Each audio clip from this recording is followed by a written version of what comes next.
देखिए, आज इस मौके पर आए हुए प्रेस के मेरे तमाम साथियों, एक तो सबसे पहले आपका बहुत बहुत आभार, बहुत बहुत अभिनंदन, धन्यवाद। जो आज ये प्रेस वार्ता बुलाई गई है, हम लोग दिल्ली में और अब दिल्ली से बढ़ के ये पूरे देश में पहुंच चुका है, बहुत दूर गांव-गांव तक पहुंच चुका है आंदोलन। ईवीएम के खिलाफ जो आंदोलन है, उसी सिलसिले में मैं आज आया हूं और मैं बहुत दिल से धन्यवाद देता हूं प्रभजीत सिंह जी का। उन्होंने मेरे निवेदन पर सभी किसान आगू साथियों को बुलाया, संयुक्त किसान मोर्चा से रविंदर जी को और संयुक्त किसान मोर्चा से ही बूटा सिंह सादीपुर साहब को, कि ये जो आंदोलन ईवीएम का आंदोलन है, ये पूरे देश का आंदोलन है, हर व्यक्ति का आंदोलन है। 140 करोड़ नागरिकों का, भारत के 100 करोड़ मतदाताओं का आंदोलन। और यह आंदोलन इसलिए है कि जो तरीका अपनाया जा रहा है वोट के लिए, वो किसी भी सूरत में, किसी भी तरह से न तो स्वतंत्र है, न निष्पक्ष है और न ही वो पारदर्शी है। ट्रांसपेरेंसी कुछ नहीं है। और तरीका जो होना चाहिए, और इलेक्शन कमीशन की जो अनुच्छेद 324 के तहत जिम्मेदारी है, वो ये है कि जो इलेक्शन हो वो पूरी तरह से फ्री, फेयर एंड ट्रांसपेरेंट हो। आम से आम व्यक्ति को, साधारण व्यक्ति को, अनपढ़ अशिक्षित व्यक्ति को भी समझ में आनी चाहिए कि जो तरीका वोटिंग का है, वो जिस उम्मीदवार को और जिस पार्टी को वोट देना चाहता है, उसकी वोट उसी उम्मीदवार, उसी पार्टी को गई है, ये सामने से साफ साफ दिखना चाहिए। इलेक्शन कमीशन कहता है कि हम पे विश्वास करो, हम जो कह रहे हैं सही है। क्यों करें विश्वास?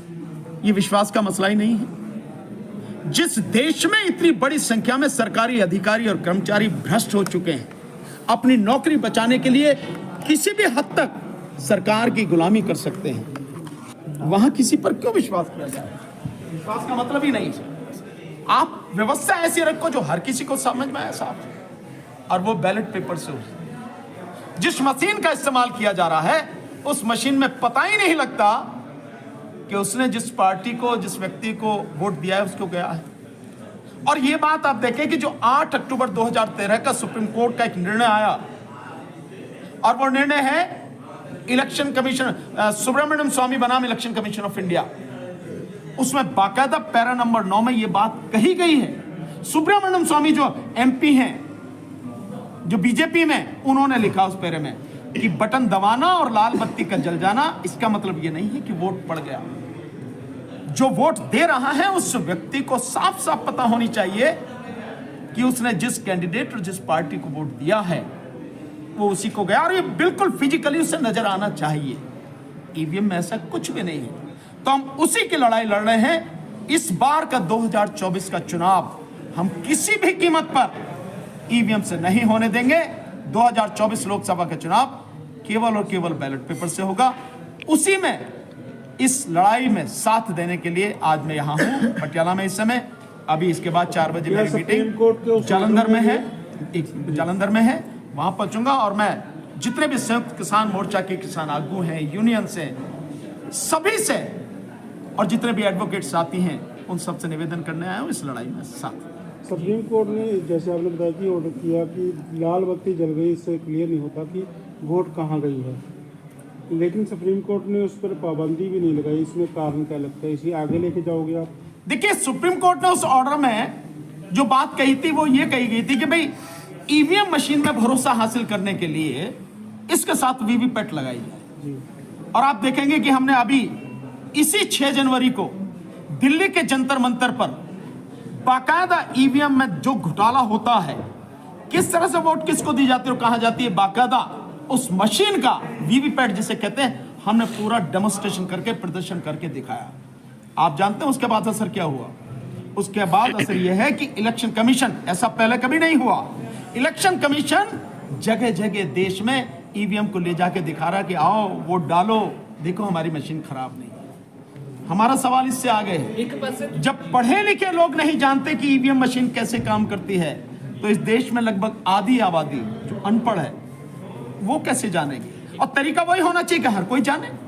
ਇੱਕ ਪਾਸੇ ਤੁਸੀਂ ਕਹਿ ਰਹੇ ਹੋ ਕਿ ਇਸ ਵਾਰ ਅਸੀਂ 24 ਦਾ ਇਲੈਕਸ਼ਨ ਈਵੀਐਮ ਮਸ਼ੀਨ ਰਾਹੀਂ ਨਹੀਂ ਹੋਣ ਦੇਵਾਂਗੇ, ਪਰ ਉਧਰ ਪਿੰਡ ਜਾ ਕੇ ਸਮਝਾਇਆ ਵੀ ਜਾ ਰਿਹਾ ਈਵੀਐਮ ਰਾਹੀਂ।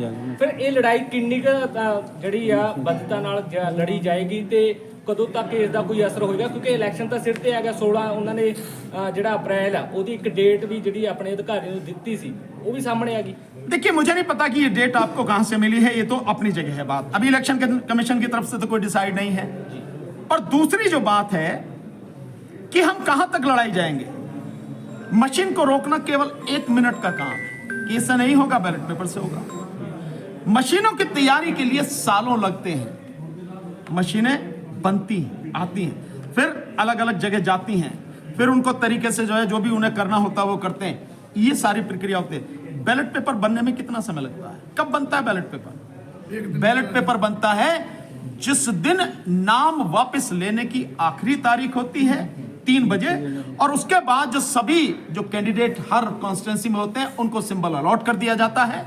उसके बाद फाइनल लिस्ट लेके कि ये कैंडिडेट है इस कॉन्स्टिट्यूंसी में, तब वो छपने जाते हैं। मात्र 8 दिन में बैलेट पेपर छप जाते हैं, मात्र 8 दिन में। और इन मशीनों का जो खर्चा है, केवल वीवीपैट का खर्चा ही एक बार जो पिछले 2017 में बनी, उस दौरान जो खर्चा था वो तकरीबन 3,500 करोड़ का था, जो इलेक्शन कमीशन को दिए सरकार ने सुप्रीम कोर्ट के कहने पर। ये तो उसका खर्चा था।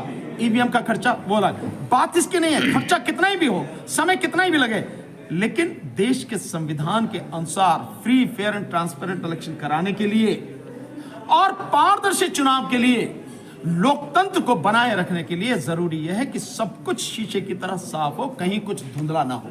ਫਿਰ ਵਿਰੋਧੀ ਪਾਰਟੀਆਂ ਕਿਉਂ ਨਹੀਂ ਮੁੱਦਾ ਚੱਕ ਰਹੀਆਂ ਜੀ? ਜਿਵੇਂ ਕਾਂਗਰਸ ਹੋਗੀ ਜਾਂ ਹੋਰ ਪਾਰਟੀਆਂ, ਉਹ ਕਿਉਂ ਨਹੀਂ ਮੁੱਦਾ ਚੱਕ ਰਹੀਆਂ ਜਦੋਂ ਉਹ भी सतत वार चल रही है?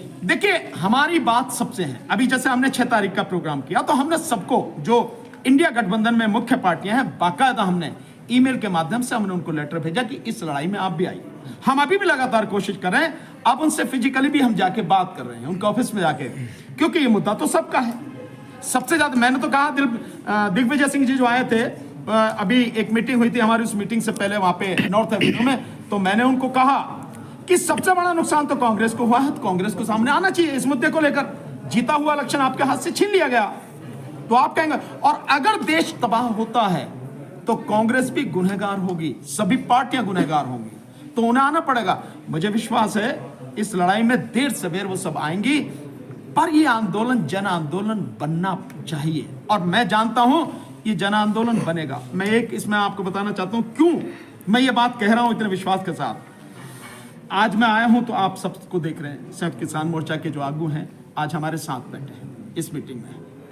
इसके अलावा हमने एक नंबर दिया था, मैं वो नंबर आपको बता रहा हूं, आप पूरे सब लोग, हमने मिस कॉल का नंबर दिया था, ये जानने के लिए कि जो हम बात कर रहे हैं वो कहां तक पहुंच रही है। और वो नंबर था 966 77 22 062 966 77 220 62, ये नंबर दिया। आप यकीन करेंगे कि प्रतिदिन कितनी कॉल आ रही है? 2 लाख से ज्यादा प्रतिदिन इस पर मिस कॉल आ रही है, 2 लाख से ज्यादा। और इसके अलावा जो मैंने नंबर दिया था कि जो जुड़ना चाहते हैं वो मेरे नंबर पर मैसेज करें, मेरा फोन बंद नहीं रहता 2 मिनट के लिए भी, सुबह से लेकर शाम तक इतने फोन आ रहे हैं। और मैं दावे के साथ कर रहा हूं गांव गांव तक होगा, और इसीलिए मैं आपको कह रहा हूं ये लड़ाई गांव गांव तक पहुंच चुकी है, पहुंच जाएगी। ईवीएम गांव में घुस नहीं पाएगी, मैं दावे के साथ कह रहा हूं। सर ईवीएम से गल चुकी है, लेकिन जो बैलेट पेपर तो लगता नहीं जिवें दी पॉपुलेशन अपने इंडिया की कि लंबा प्रोसेस है बैलेट पेपर का। कैसे लंबा प्रोसेस है, मुझे आप बताइए। इस देश में क्या लोगों की कमी है? मैन पावर अगर चाहिए तो बढ़ाई जा सकती है, कमी तो है नहीं, 140 करोड़ की आबादी है। क्या इस देश में पैसे की कमी है?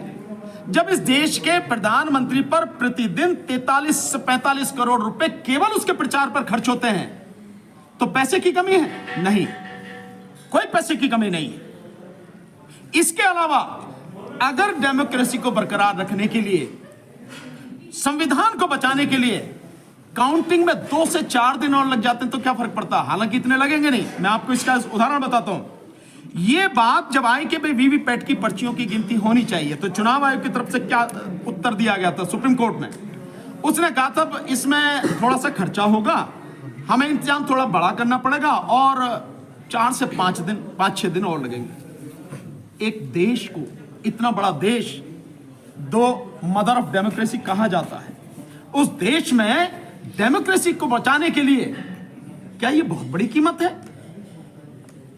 क्या ये कीमत देश अदा नहीं कर सकता? और डेमोक्रेसी इसलिए बचानी है कि डेमोक्रेसी बचेगी तो ही इस देश के तमाम लोगों के अधिकार बचेंगे, नहीं तो बचेगा कुछ नहीं। और मैं बार बार कह रहा हूं, इस बार का चुनाव अगर ईवीएम से हो गया, निश्चित रूप से मोदी जीत के आएंगे। सर ईवीएम और मोदी जीत के आएंगे तो इसके बाद चुनाव होने नहीं है, लोकतंत्र खत्म होना है, पक्का राजतंत्र की स्थापना होनी है। सर ईवीएम तो ਹੁਣ ਤੁਸੀਂ ਮੁੱਦਾ ਚੁੱਕਿਆ, यूपी ਦੀ गवर्नमेंट ਆ ਵੀ ईवीएम सिखाते, लेकिन ਹੁਣ ਜਦੋਂ ਮੁੱਦਾ क्यों चुकाया जा रहा है? नहीं, मैं नहीं जानता कि उनके समय में क्यों किसी ने नहीं किया। मुझे जो लगा, जिस दिन से 30 मई 2019 से, जब 2019 का लोकसभा चुनाव हुआ, उसके बाद जो सारी गड़बड़ियां सामने आई, हमने उस दिन से मुद्दे को लिया और उस दिन के बाद से हमने 2019 में ही जंतर मंतर पर 5 बार प्रदर्शन किया और 4 बार राष्ट्रपति को ज्ञापन दिया और उसके बाद से हम लगातार इस मुद्दे को उठा रहे हैं। अगर कोई नहीं उठाता तो इसका मतलब ये नहीं है कि मैं भी नहीं उठाऊं, और अगर पहले नहीं उठा तो इसका मतलब ये भी नहीं है कि अब नहीं उठाया जाए। आपके विरोध और प्रदर्शन के बाद भी इलेक्शन हुए हैं, उनमें जो सत्ता में अभी काबिज सरकार है, उनके लोग जो खड़े हुए थे वो भी हारे हैं। क्या उस समय ईवीएम में कोई फिक्सिंग नहीं हुई? नहीं, सब कुछ है। देखिए ना, स्थिति ये है कि कहां सब कुछ क्या हो रहा। अब मुझे आप बताइए, मैं आपसे सवाल पूछता हूं। द क्विंट ने यह सवाल पूछा 2019 के चुनाव के दौरान, चुनाव होने के बाद, जिस समय वोटों की गिनती हो रही थी 23 मई 2019 को, जो इलेक्शन कमीशन की वेबसाइट पर डाटा पड़ा था, वो डाटा बताता था कि 373 पार्लियामेंट्री कॉन्स्टिट्यूंसी में 8,000 से लेकर 18,000 वोटें ज्यादा या कम थी। क्विंट ने पूछा ये क्या है? 4 बार उन्होंने लेटर दिया, इलेक्शन कमीशन ने उनके किसी लेटर का जवाब नहीं दिया, बल्कि 3-4 दिन बाद वो आंकड़े ही वहां से हटा दिए गए, वो डाटा ही वहां से डिलीट कर दिया गया। अगर आप सही हैं तो क्यों नहीं करते हैं? और अभी आपने देखा 2000, ये अभी जो चुनाव हुआ है विधानसभा का चुनाव 5 राज्यों में, एक कैंडिडेट जो राजस्थान में था और एक कैंडिडेट जो मध्य प्रदेश में था, दोनों कैंडिडेटों के बूथ में, जिस बूथ पर वो खुद हैं, उनका वोट जहां है, उस बूथ में उनका वोट जो है 0 निकला। मैं मान सकता हूं परिवार के लोग ना दें, लेकिन जो कैंडिडेट है वो भी नहीं देगा अपने आप को वोट, 0 कैसे निकला? और फिर यही सवाल, अगर पोस्टल बैलेट में 199 सीटों पर कांग्रेस आ गए तो ईवीएम की गिनती के बाद ये उलट कैसे गया सारा? एक सर भाजपा वालों वन नेशन वन वोट दी गल कही है, ਤੁਹਾਡੀ ਕੀ ਰਾਏ है ऊपर? देखिए, इसके आगे, अच्छा आपने सवाल पूछा, इसके आगे और बता रहा हूं, केवल यहीं तक नहीं रुके वो, वन नेशन वन इलेक्शन, उसके आगे बढ़ गए हैं। दिल्ली में पोस्टर लगे हुए हैं, वन नेशन वन लीडर, मतलब एक वही व्यक्ति है इस देश में, मोदी का फोटो लगा हुआ बाकायदा, यही सब कुछ है। सो ये जो वन नेशन वन इलेक्शन है, कैसे संभव है? मैं आपसे बताऊं, संविधान ये कहता है कि अगर विधानसभा का चुनाव हुआ है तो विधानसभा का चुनाव 5 साल बाद होगा, अगर विधानसभा भंग नहीं कर दी गई है, कोई ऐसी आपात स्थिति नहीं है, 5 साल बाद। सपोज अभी आपके यहां पे चुनाव हुए पंजाब में, तो ये पंजाब के चुनाव 5 साल बाद होने हैं ना, अभी करा दिया जाए तो क्यों करा दिया जाए भाई? जिन राज्यों में, अभी 5 राज्यों में अभी चुनाव हुए हैं, आप कह रहे वन नेशन वन इलेक्शन, तो उसके साथ आप चुनाव कराना चाहते, क्यों करा दिया जाए? इसको चलने दो ना, पूरे 4.5 साल 5 साल हैं, क्यों? क्योंकि संवैधानिक व्यवस्था ही है। तो जो मोदी सरकार काम कर रही है और जो मोदी जी प्रचार कर रहे हैं, वो पूरा का पूरा संविधान के विरुद्ध है, जिसे बर्दाश्त किसी सूरत में नहीं किया जाएगा। इससे आगे क्या सोचा है आपकी तरफ से, जो आपने संसद जो बनाई है? पर ये लड़ाई बहुत ਵੱਡੀ ਹੈ कि ਇੰਨਾ ਸਮਾਂ ਹੈਗਾ ਕਿ ਛੋਟੀਆਂ ਮੀਟਿੰਗਾਂ ਨਾਲ ਇਹ ਉੱਭਰ ਪਾਏਗਾ ਜ਼ਿਆਦਾ? समय की कोई कमी नहीं है, संविधान में प्रावधान है, अगर स्थिति हो तो इलेक्शन को 6 महीने तक आगे टाला जा सकता है। तो जो ये बताया जा रहा है, जो कहा जा रहा है, ये उन लोगों के लिए तो ठीक है, उनको बहका दिया जाता है जो संवैधानिक व्यवस्था को नहीं जानते, जो कानून को नहीं जानते कि साहब ये है स्थिति, इस वजह से होगा, इतना खर्चा, ऐसा कुछ भी नहीं है। संविधान में हर तरह की व्यवस्था है कि अगर परिस्थिति ऐसी है तो आपको क्या करना है। समय की कोई कमी नहीं है किसी भी तरह की। लेकिन मैं आपको कह रहा हूं, इस देश की जनता को धन्यवाद, जिसे अनपढ़ समझा जाता, ना समझ समझा जाता है, वो गांव गांव में लोग इसका जबरदस्त तरीके से विरोध कर रहे हैं और खड़े हो चुके हैं। और इतने थोड़े से समय में यह आंदोलन पूरे देश में गांव-गांव तक पहुंच चुका है। समय की कोई कमी नहीं। और मैं समझता हूं आज जब मैं यहां हूं तो किसान मोर्चा के संयुक्त किसान मोर्चा के साथी और आदरणीय बूटा सिंह सादीपुर साहब जो हमारे साथ में हैं, भाई साहब रविंदर पाटियाला जी हमारे साथ में हैं, कीर्ति किसान यूनियन से और संयुक्त किसान मोर्चा के आगू हैं। ये सब अब जब साथ में हैं, भाई हमारे साथ में प्रभजीत पाल जी हैं, सब लोग साथ में, तो कितने आपकी एक आवाज। मैं तो कहूंगा आप मेरे से सवाल पूछने के बजाय आप आपसे ही पूछिए। मैं तो चाहूंगा कि घोषणा यही प्रेस कॉन्फ्रेंस से सामने होनी चाहिए कि पूरा संयुक्त किसान मोर्चा इस आंदोलन का समर्थन करेगा। मैं नहीं, आपको कहें। और मैं तो बहुत निवेदन करूंगा हाथ जोड़कर आदरणीय बूटा सिंह सादीवाल साहब से कि जिस तरह से तमाम जो भारतीय किसान यूनियन के अलग अलग धड़े थे सबको जोड़कर संयुक्त किसान मोर्चा में लेकर आए, ताकत बनाई, इस बार भी उन सबको जोड़िए और कहिए कि हमारे साथ साथ में ईवीएम भी मुद्दा हमारा अपना मुद्दा है, इसको लेकर चलेंगे और पूरी ताकत से साथ देंगे। ਬੂਟਾ ਸਿੰਘ ਜੀ ਵਿਰੋਧ ਕਰ ਰਹੇ ਹੋ ਕਿ ਨਾਲ ਹੋ? ਦੇਖੋ ਗੱਲ एक मिनट ਖੜ ਜੇ ਜਿਹੜਾ ਸੰਯੁਕਤ ਮੋਰਚੇ एक मिनट ਇੱਕ ਮਿੰਟ ਸਰ ਜਿਹੜਾ ਇੱਕ ਮਿੰਟ ਸਰ ਹਾਂਜੀ ਹਾਂਜੀ ਸਰ ਜਿਹੜਾ ਵੇਖੋ ਸੰਯੁਕਤ ਮੋਰਚੇ ਵੱਲੋਂ ਐਲਾਨ ਦੀ ਗੱਲ ਆ, ਉਹ ਤਾਂ ਸੰਯੁਕਤ ਮੋਰਚੇ ਦੀ ਮੀਟਿੰਗ ਕਰਕੇ ਹੁਣ ਇਸ ਟਾਈਮ ਤੇ ਮੈਂ ਤੇ ਰਵਿੰਦਰ ਜੀ ਆ, ਦੋ ਜਥੇਬੰਦੀਆਂ। ਤੁਹਾਡੇ ਆਪਣੇ ਜਥੇਬੰਦੀ ਨਾਲ ਅਸੀਂ ਨਾਲ ਆ ਬਿਲਕੁਲ। ਮੈਂ ਤਾਂ ਤੁਹਾਨੂੰ ਪਹਿਲਾਂ ਬੋਲ ਕੇ ਵੀ ਦੱਸਿਆ ਸਟੇਜ ਤੋਂ ਜਦੋਂ ਮੈਂ ਬੋਲ ਰਿਹਾ ਸੀ ਵੀ ਮੈਂ ਉੱਥੇ ਵੀ ਇਹ ਮੁੱਦਾ ਚੁੱਕਣ ਦਾ ਯਤਨ ਕੀਤਾ ਸੀ ਕਿ ਹੁਣ ਜਿਵੇਂ ਅੰਦੋਲਨ ਚੱਲ ਹੀ ਰਿਹਾ, ਸਾਰਾ ਦੇਸ਼ ਇਕੱਠਾ, ਸਾਰੇ ਦੇਸ਼ ਦੀ ਇਹ ਮੰਗ ਆ ਕਿ ਈਵੀਐਮ ਜਿਹੜੀ ਇਹ ਹਟਾਉਣੀ ਚਾਹੀਦੀ ਹੈ, ਬੈਲਟ ਪੇਪਰ ਰਾਹੀਂ ਵੋਟਾਂ ਹੋਣੀਆਂ ਚਾਹੀਦੀਆਂ ਨੇ। ਅਸੀਂ ਉਦੋਂ ਵੀ ਯਤਨ ਕੀਤਾ ਸੀ, ਠੀਕ ਹੈ, ਨਹੀਂ ਉੱਠ ਸਕਿਆ ਵੀ ਇਹ ਤੇ ਰਾਜਸੀ ਮੁੱਦਾ ਬਣੂਗਾ, ਤੇ ਹੁਣ ਵੀ ਅਸੀਂ ਨਾਲ ਆ ਬਿਲਕੁਲ ਹੀ। ਸਾਡੀ ਜਥੇਬੰਦੀ ਨਾਲ ਆ, ਡਟ ਕੇ ਖੜੀ ਆ। ਮੈਂ ਹੁਣੇ ਰਮਿੰਦਰ ਜੀ ਨਾਲ ਵੀ ਗੱਲ ਕਰ ਰਿਹਾ ਸੀ ਕਿ ਜਿਹੜੀ ਸਾਡੀ ਸੰਯੁਕਤ ਮੋਰਚੇ ਦੀ ਹਮਾਇਤ ਦੀ ਗੱਲ ਆ, ਉਹ ਅਸੀਂ ਸੰਯੁਕਤ ਮੋਰਚੇ ਦੀ ਮੀਟਿੰਗ ਦੇ ਵਿੱਚ ਇਹਨੂੰ ਫਾਈਨਲ ਕਰਕੇ ਉੱਥੇ ਸਭ ਕੁਝ ਕਹਾਂਗੇ। ਅਸੀਂ ਡਟ ਕੇ ਨਾਲ ਖੜੇ ਹਾਂ। ਇੰਨਾ ਆ ਕਿ ਕਿਰਤੀ ਕਿਸਾਨ ਯੂਨੀਅਨ ਵੱਲੋਂ ਅੱਜ ਤਾਂ ਅਸੀਂ ਸੁਣਨ ਆਏ ਸੀ ਭਾਨੂ ਪ੍ਰਤਾਪ ਜੀ ਨੂੰ, ਇਹਨਾਂ ਦਾ ਕੀ ਤਰਕ ਹੈ, ਕੀ ਸਾਰੀ ਗੱਲ ਹੈਗੀ। ਤਾਂ ਲਾਜ਼ਮੀ ਤੌਰ ਤੇ ਇਸ ਤਰਕ ਦੇ ਉੱਪਰ ਵਿਚਾਰ ਕਰਾਂਗੇ। ਔਰ ਇਹਨਾਂ ਨੇ ਸੰਯੁਕਤ ਕਿਸਾਨ ਮੋਰਚੇ ਨੂੰ ਅਪੀਲ ਕੀਤੀ ਹੈ, ਇਸ ਨੂੰ ਸੰਯੁਕਤ ਕਿਸਾਨ ਮੋਰਚੇ ਦੀ ਮੀਟਿੰਗ 'ਚ ਚਰਚਾ ਕਰਨ ਤੋਂ ਬਾਅਦ ਹੀ ਕੋਈ ਫੈਸਲਾ ਹੋ ਸਕਦਾ। ਉਸ ਤੋਂ ਪਹਿਲਾਂ ਕੋਈ ਗੱਲ ਕਹਿਣੀ ਇਹ ਅਕਥਨੀ। ਠੀਕ ਹੈ।